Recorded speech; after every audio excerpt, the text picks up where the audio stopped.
Yeah. Comic spoilers on Twitter piss me off. I want to read and find out myself, but when people will tweet an entire book on Twitter spoiling it for everyone. Yeah. Yeah, it's yeah. Or when the news spoiled the death of Damian Wayne before the book came out, and it drove the book price up, and people bought so many copies to get or sell on eBay. Yeah. Yeah. Yeah. That is true. I mean, since I'm a little bit far behind on comics, I more so equate that to when it comes to my regular books. Yeah, like that's why I brought it up, because you're an avid book reader. Yeah. Via Instagram, there's the community known as Bookstagram, where you take pretty pictures of books. And oftentimes, they'll be talking about something in a book, and they'll divulge the entire thing. Meanwhile, I'm sitting here going, well, I wanted to read that. Thanks. Mm-hmm. Thanks a bunch. I mean, you can't always avoid a spoiler. But, there's tact. There's no ruling to it. Yes, but there is tact. Like Spin Dash just mentioned. Why do you have to tweet out all the panels of a fucking comic book? There is absolutely there's no need for that. That's just dumb. Yeah. Like, that's just so-and-so being an asshole. The one thing I will commend social media on this. Mm-hmm. Not this year, but like last year and the year before, people were getting really pissed because people would say watch Game of Thrones, or they would watch The Walking Dead. Those are the two predominants they ran on the same night. Yeah. And people would immediately get really, really pissed because people would jump on Facebook and everything like that. Oh my God, this happened. Oh my God, that happened. Oh my God, this happened. And people were like, what the fuck? I'm not home yet. I've got it on DVR. Yeah. Like, what the fuck? Okay. On the flip side, people's argument were like, you don't want to know? Stay the fuck off of social media. Exactly. Yeah. And that is true. Yes. However, because of it, though, there seems to be kind of like a unwritten courtesy that developed over the last 2 years, where that has actually really been toned down. It has. And people on their own that used to do it are going, okay, I'm not going to talk about this yet, but oh my God, I'll give it a few days, or I'll give it the week. And then they'll do it. And it's like, it's kind of weird because it happened naturally from people seeing how much they were pissing others off. And again, it was funny because those were the same people who were like, well, if you don't want to know what happened or whatever, then don't fucking read social media. Yeah. But social media is such a part of everybody's daily routine now. Yeah. Even when you don't plan on going on, so out of nowhere, unconsciously, you go on. Yeah. And you're like, I'm not going on. And you're like, fuck, I went on. And it's kind of almost gratifying that people in their own way organically went, okay, I'm going to be good. I'm not going to say anything for the week. Definitely. But then they go, by the end of the week, they go, okay, if you don't know by now, then that's on you. Mm-hmm. You don't know. We need to talk about this. Yeah. I've given you X amount of days, or I've given you the week to let this settle in. Mm-hmm. If you don't know now, that's your problem. And that's and I'm cool with that. Yeah. Like, fair enough. Yeah. Fair enough. I mean, that even goes as far as, like Margaret was just saying, that courtesy has even extended as far as reality TV. Yeah. Like, for example, her example was, So You Think You Could Dance. But I'll go as far as saying Dancing with the Stars, because that's my mom's thing, and sometimes I would watch it as well. Where, people were so quick to, post up who got eliminated and yes, we would all still probably watch it still to see the performances, but now even so far as things like that have died down. No one will post eliminations or who's still there. Like, there's this weird common of all things in the social media world going on in society right now, people have the common courtesy to not post spoilers for popular shows? What in the fuck? Here's another interesting one from Spin Dashers Nerd Gate Renegades, which is very true also in relation to the Marvel films. Now on the flip side, the one spoiler I was happy to find out was Howard the Duck in Guardians of the Galaxy, because my favorite character is canon in MCU.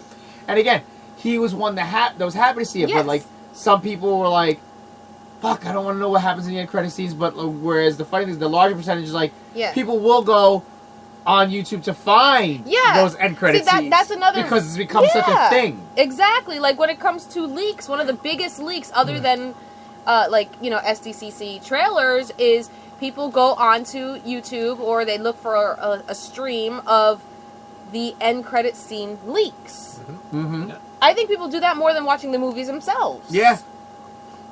my friend EJ just brought up, sometimes he feels like the leak stuff is purposely happening for the news pop. That part I can partially agree with it. Definitely not this, what just happened with Game of Thrones. But in some instances, I do feel like it is just for the news pop to get people talking, to go, oh, well, I might have to see this now. Yeah. I mean, other than the Deadpool thing.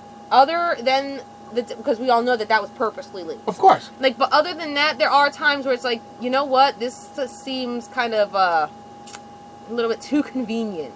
Right. There was something like a few weeks ago or even a month back where something did get quote-unquote leaked. And I'm like, oh, how fucking convenient that it's leaked, right? No one was interested in it. I forgot what it was, but it was something that no one was really interested in until all the news came out about it. Yeah. I wish I could remember what it is. On the other end of it now, oh yeah, remember when Tony Schiavone leaked Mick Foley won the WWF title? That's true too. Yeah. And the funny thing was, they were doing that as a tactic to get people not to flip the channel over. Yes. And it actually completely backfired. Yes. It backfired because everybody's like, holy shit, and they flipped the channel because they were live and WWF was and Raw was pre-taped. And people actually they were like, fuck, I need to see this, and they flipped it over, and it actually hurt them that night and everything like that. And they actually, by Tony Schiavone doing that, they created the turn in the Monday Night Wars because Nitro was killing them. Yeah. And then Schiavone did that, and all of a sudden people were watching Raw again because of the pre-tape thing. Now, the portion I want to bring up that we haven't touched upon yet now is, especially it's been the big thing over the last couple of short weeks / month now, is this whole leaked piracy thing and hacking for money. Yeah. And threatening. Disney has recently gone through it. Yeah, Pirates of the Caribbean. Sony went through it. I believe Netflix went through it as well, or something like that. I believe so. But like, where they're just trying to be held hostage. Yeah. Like, give me money or I'm putting all this shit out. Like, Disney was the only one, the most family-friendly company. Yeah. Disney was the only one that had the balls that went, yeah, go ahead, do it. It's gonna make money anyway. Yeah. Go right the fuck ahead. We're not giving you any money. Go, do it, because it's still gonna make fucking money. HBO doesn't have that philosophy, obviously, because they were trying to. I haven't heard any follow up, or whatever, but they were trying to stall for time for offering a fraction of the ransom that this hacker was looking for. Well, because what he has is more valuable than just an episode. He has private information. And the funny thing is, the ransom he was asking for was literally like a large portion of everyone's salaries. Like, they offered him, they offered him a retainer of like $250,000, which is still a lot of fucking money. Yeah. In Bitcoin or whatever like that. To just extend him a week and everything like that, but basically, and it was substantially lower than his original ransom, because again, it was a portion of CEOs' salaries and things like that. And these guys, they don't make chump change. Yeah. You know, this is not the salary like I make or anything like that. This is like some major freaking money that they make.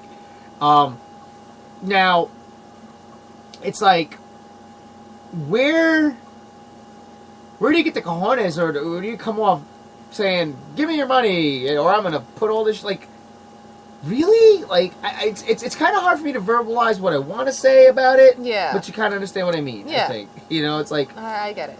It's like, what makes a person to go that route and think that a company is going to bend to their will and give it up, so to speak. That's what I was asking, like, 2 weeks ago? Yeah. Where I tried to question the same thing, Yeah, yet not. it's kind of hard to... Yeah, it's really hard to pinpoint exactly how you want to ask it. Yeah, because I mean, obviously it's ego, but kind of like what I said, like, how do you just wake up one day and I'm gonna hold Game of Thrones hostage? Like how I wake up and go, you know what? I'm gonna paint my kitchen today. Yeah. Like, you just wake up and. Yeah, you sip on your coffee and you go, light bulb. Yeah. Yeah, it's like how does that work? Like, you just go and I'm gonna just hold things hostage and I'm gonna ruin everybody's fucking day. Yeah. And everything like that. And if you don't do that, then guess what? I'm going to really put your show in jeopardy, and I'm going to expose your actors' personal information, and I'm going to expose your personal emails and everything like that. Like, I know. Because the thing is also, you're not, at that point, you're not just damaging the potential of fans' viewership. Well, you're not really going to vet, but it's more so, you could damage the show as a whole. Because again, I brought this up in short last week, was like, again, obviously, you know, actors and actresses that, you know, for Game of Thrones, they've been kind of cool about this situation and nobody's really stepped forward upset. But what if one of those actors and actresses stepped forward and said, dude, unless you get this under control, I'm not coming back? Yeah. Because that could very well happen. Absolutely. Because I know Emilia Clarke. Like I said, Emilia Clarke was on that list. The actress that plays Cersei, her name escapes my mind. Lena Headey. Lena Headey was on this list as well, as well as a couple other people. They're the predominant players right now. What if one literally of them, and figuratively? Yeah, like so. What if one of them said, "Until you get the situation under control, I'm not coming back." Yeah.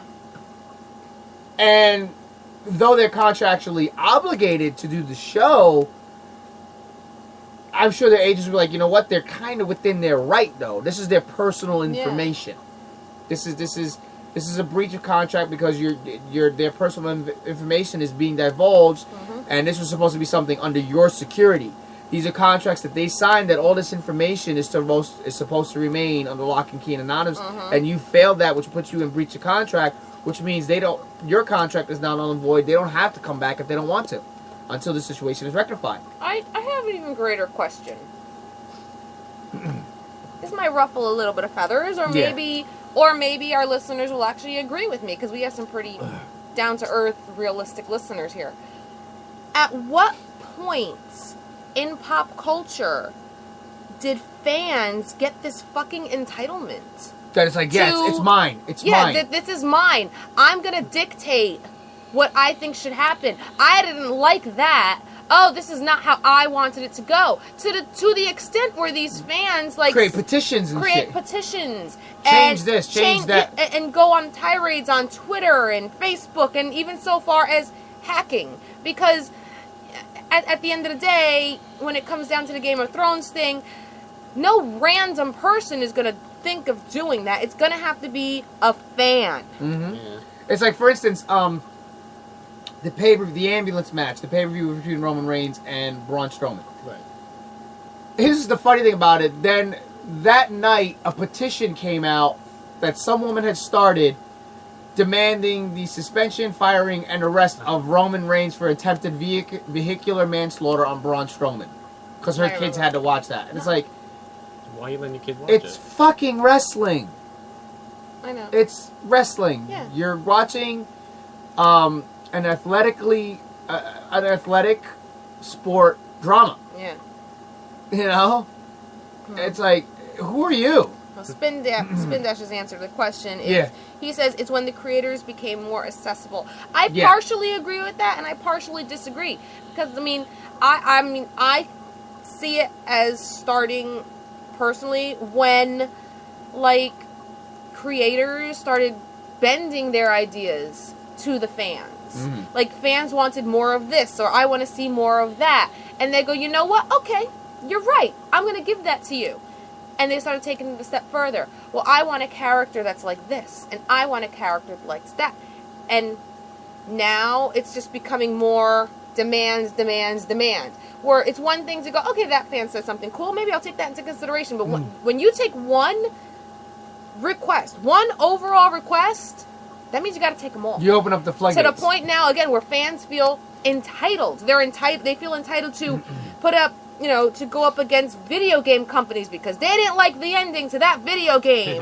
Or, I'm going to create a petition for this video game, even though we think the petition's fake, because, that doesn't represent what I want it to. Or, I don't like how this fucking comic book is going. You should fire this writer. And again, part of it is social media, and yes, because they're accessible, but when you start listening to the demands of fans like that, they're just going to keep demanding. You're never going to appease them. Exactly. Like, how many times do I say that about WWE? I say it so many times about WWE when they do certain things. I'm like, that's because, no offense, they're listening to the fans. If you have a product, and you're putting it out, and what you think is good enough, you fucking do it. Yeah. Because it's your product. Exactly. This harkens back to... It's not making it a wrestling topic. It's just a great example, and Miss Foxy knows exactly where I'm going with this. when you're in a match, one of the things that we're taught is you